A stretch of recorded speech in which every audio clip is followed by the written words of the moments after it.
આ વિશ્લેષણ પ્રકૃતિ અભ્યાસુ પ્રણયના ગુજરાતમાં જોવા મળતા તમામ 600થી વધુ પક્ષીઓનો આધારભૂત વૈજ્ઞાનિક પરિચય આપતા 7 ખંડોમાં પથરાયેલા વિહંગ વિશ્વ ગુજરાતની પક્ષી સંપદા નામના મહાગ્રંથના મૂળ લેખના આધારે તૈયાર કરવામાં આવ્યું છે. લેખકના ક્ષેત્રકાર્ય, વૈજ્ઞાનિક સંશોધનો અને સંદર્ભ સાહિત્યના ઉપયોગથી માહિતીને વૈજ્ઞાનિક રીતે સચોટ બનાવવા પૂરતો પ્રયત્ન કરવામાં આવ્યો છે.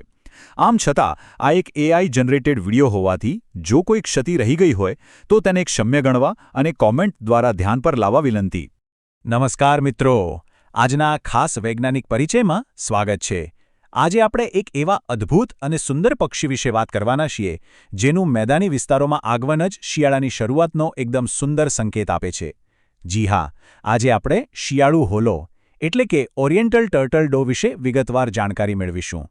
તો ચાલો બિલકુલ સમય બગાડ્યા વિના આ પક્ષીના જીવનના રસપ્રદ પાસાઓને ઊંડાણપૂર્વક સમજીએ. આજના આપણા આ વિશ્લેષણના મુખ્ય 5 મુદ્દાઓ આ પ્રમાણે છે.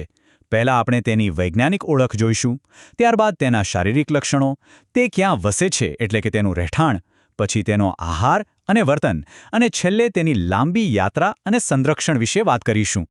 તો શરૂઆત કરીએ આપણા પહેલા વિભાગથી, નામ અને તેની વૈજ્ઞાનિક ઓળખ. આ પક્ષીનું નામકરણ ખરેખર ઘણો રસપ્રદ વિષય છે. કદાચ એવું થાય કે આનું વૈજ્ઞાનિક નામ આવું કેમ હશે, પણ એનો અર્થ બહુ જ સચોટ છે. વૈજ્ઞાનિક નામ છે સ્ટ્રેપ્ટોપેલિયા ઓરિએન્ટેલિસ. આમાં સ્ટ્રેપ્ટોસ એટલે કાંઠલો અથવા તો ગળાની માળા, પેલિયાનો અર્થ થાય છે હોલો અને ઓરિએન્ટેલિસ એટલે પૂર્વીય. બધું ભેગું કરીએ તો અર્થ થાય પૂર્વ દિશામાં જોવા મળતો માળાવાળો હોલો. આ પક્ષીનું સૌપ્રથમ વર્ણન વર્ષ 1790માં જ્હોન લેથમ નામના વૈજ્ઞાનિકે કર્યું હતું. વૈશ્વિક સ્તરે આ પક્ષીને રૂફિસ ટર્ટલ ડવ તરીકે પણ ઓળખવામાં આવે છે. આ રૂફિસ શબ્દ તેની પીઠ પરના લાલાશ પડતા ભૂરા રંગને દર્શાવે છે, પણ આપણી સ્થાનિક ભાષામાં તેનું નામ એકદમ જમીન સાથે જોડાયેલું છે. ગુજરાતીમાં આપણે તેને શિયાળુ હોલો કહીએ છીએ, કારણ કે ગુજરાતમાં તેનું આગમન શિયાળામાં જ થાય છે. આ નામ તેના વર્તનને એકદમ પરફેક્ટ રીતે મેચ થાય છે. તો આ થઈ એની ઓળખની વાત. હવે આગળ વધીએ આપણા બીજા વિભાગ તરફ, શારીરિક લક્ષણો અને દેખાવો.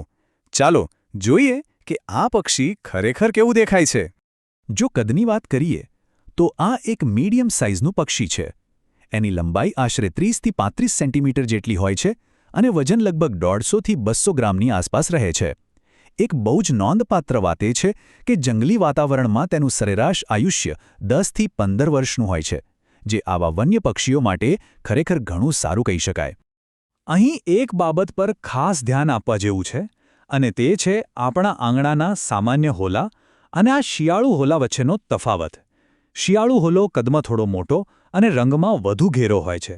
સૌથી મોટો અને સ્પષ્ટ તફાવત એની પીઠ પરની ભીંગડા જેવી ભાત છે, જે શિયાળુ હોલામાં એકદમ સ્પષ્ટ દેખાય છે, જ્યારે સામાન્ય હોલામાં આવું કશું હોતું નથી. ચાલો આ પક્ષીની બારીકાઈથી નોંધ લઈએ. એના શરીરના ઉપરના ભાગે લાલાશ પડતા ભૂરા રંગની ભીંગડા જેવી ભાત તરત જ આપણું ધ્યાન ખેંચે છે. પણ એની સૌથી અગત્યની ઓળખ છે એની ગરદન પર આવેલું આ કાળા અને રતુંબડા રંગનું ચેકર્ડ નિશાન. એનું માથું થોડું વાદળીશ રાખોડી હોય છે, જે છાતી તરફ આવતા હળવા ગુલાબી રંગમાં ભળી જાય છે. એના પગ ટૂંકા અને ગુલાબી કે જાંબુડિયા હોય છે. અને હા, જ્યારે ઉડતું હોય ને ત્યારે એની પૂંછડીના છેડા પરનો સફેદ પટ્ટો એકદમ સ્પષ્ટ જોઈ શકાય છે. આ સરસ મજાના દેખાવ પછી ચાલો ત્રીજા વિભાગ પર જઈએ, ભૌગોલિક વિતરણ અને રહેઠાણ. આ પક્ષીને રહેવા માટે કેવો વિસ્તાર પસંદ આવે છે તે જોઈએ. આ પક્ષી ખરેખર બહુ જ અનુકૂલનશીલ છે. એ જંગલો, ખુલ્લા ખેતરો, બગીચાઓ અને માનવ વસાહતોની આસપાસ પણ આસાનીથી સેટ થઈ જાય છે. આમ તો એ યુરેશિયા અને હિમાલયમાં પ્રજનન કરે છે, પણ શિયાળામાં તે ઉત્તર અને મધ્ય ભારતના મેદાનોમાં ખાસ મુલાકાત લે છે.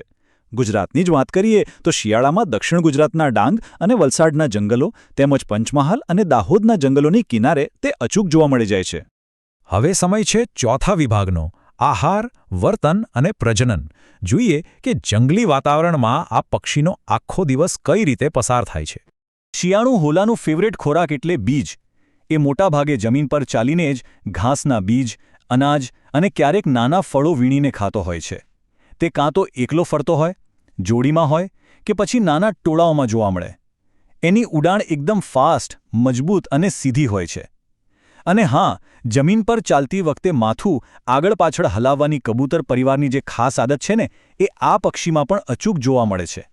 જો પક્ષીઓનો અવાજ સાંભળવાનો શોખ હોય તો આ પક્ષીનો અવાજ ચોક્કસ ગમશે. આનો અવાજ ધીમો, મધુર અને ઊંડો ઘૂઘવાટ છે. હુ હુ હુ હુ અથવા હર હર ઉ ઉ જેવો 4 નોટનો અવાજ એ કરે છે. આ અવાજ થોડો ગંભીર અને એકદમ લયબદ્ધ હોય છે, અને જંગલની શાંતિમાં આ અવાજ સાંભળવો એ એક લહાવો છે. અહીં એક બહુ જ રસપ્રદ વાત એ છે કે આ પક્ષી આપણા ગુજરાતમાં કે મેદાની વિસ્તારોમાં પ્રજનન નથી કરતું. એ માટે તે ઉનાળામાં હિમાલયના પહાડી વિસ્તારો અને ઉત્તર એશિયામાં જાય છે.